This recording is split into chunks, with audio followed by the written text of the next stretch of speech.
How's it going, everybody? The market is on absolute fire. Things are going up a lot, especially in the EV sector. It's 10 o'clock in the morning. This is really the only time I can find to record like good quality silent audio. After market between like 4 and like 8 o'clock, I just have no time to record. I have the time to record, but it's just so loud. But anyway, yeah, Tesla did the big move. Neo and what is the other one? I think XPEV, yeah. XPEV, I mean it's down today. I'll open up in a second. XPEV. Like 70% in like 3 days. That thing's incredible. No real fundamentals really changed. I guess vaccine news might have made it increase in price. Same for Neo. It is selling off today, but it can't go straight up forever, you know. Those would have been good trades, but I did not even consider them really. Tesla was the one I did consider, and I was assuming it would do that, but it just boom, popped right up, so I was not able to get that last 7% move. We should see some pullback here. That would be very healthy. It's pretty extended right now. Would like to see some sellers step in, take profits down to a lower zone, and then maybe I'll initiate another buy, or another position. Not 100% confident on that. I'm just saying what might happen, but it would be nice if it did fall to about here. Maybe I'll set an alert just in case. I still think I do want to see a retest down to here though. This is really the only big support. The fact that, yeah, this support's not that amazing to me, again, just because we have that pre-market data. I would like to see a retest down to here, but I don't think that's gonna happen, to be honest. Let me set this alert before I forget. Yeah, so I still had about 25% cash. I know the gold stuff's getting hammered, like, it's getting destroyed, my portfolio's taking a hit, but it's okay.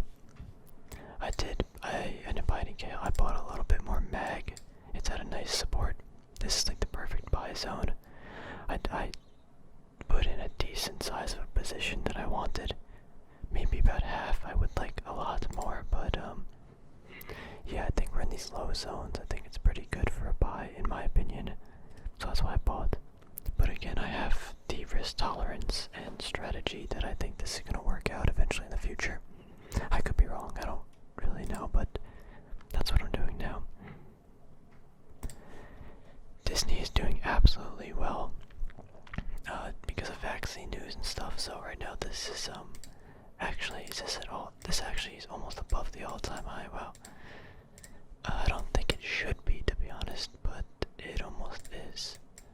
Whoops. What is? Yeah, I can't get that. Anyway, doing very well. Exxon Mobil is a great trade. I'm finally positive, and I'm positive by a lot. 38.57, right there, perfect. Up like 6 or 7%. It's moving. Basically, I think it's actually that I am curious. Let me just check something. I want to see exactly what my yield is. My yield is exactly 9%. It's like 9.02, but basically 9%. So that's really good. This was a good decision. This is the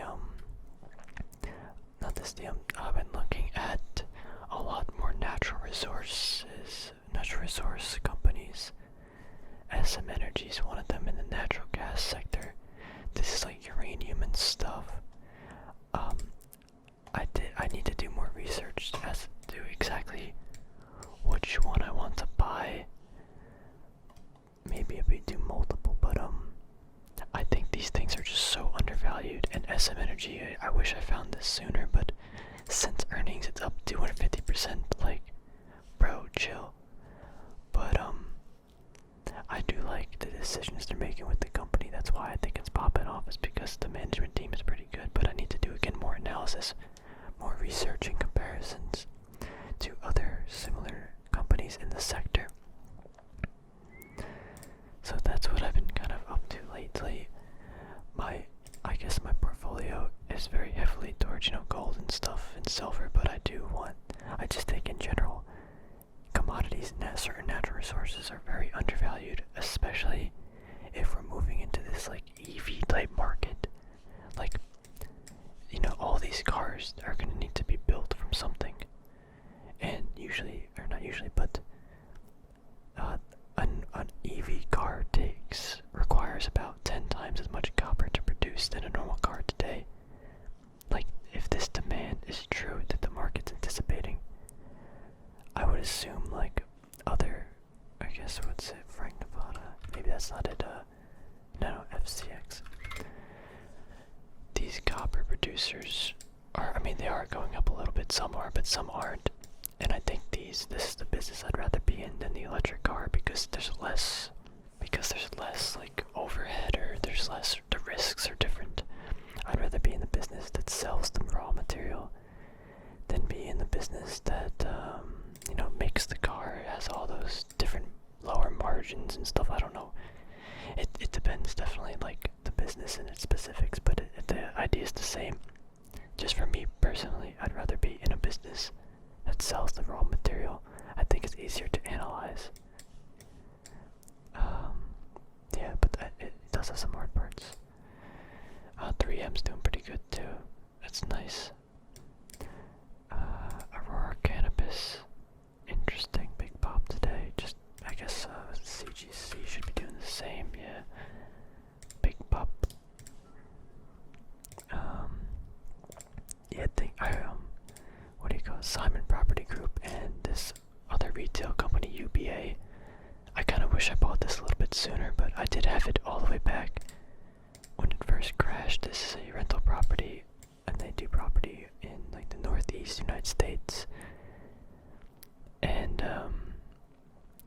I like their balance sheet. I like the properties they choose and the locations. They're kind of small, but they're kind of growing. They never actually cut the dividend. I mean, they cut it, but they continue to pay it. But since that, it's like 50% up in 2 or 3 weeks. 2 weeks. I mean, I do want to get into it, but it just kind of hurts to buy this high, and I think, like again, I don't want to take the L on it, but maybe I'll just wait for some big pullback, or maybe I'll start a small position soon and potentially add to it. Right now the dividend's about 5.5%, which is kind of, I think, standard. No, I guess it's, yeah, it's usually about 5%, I guess. Let's say 50%. Yeah, maybe 6 or 7. That's what it did when it first kind of crashed. Yeah, I'm heavily considering this. I guess Tesla started moving again. Workhorse actually took, oh wow. That sold off a lot and got bought right back. Wow. That's an 8%. Wow, how fast was that? Wow, that's volatile. In 10 minutes, it moved that much. Wow.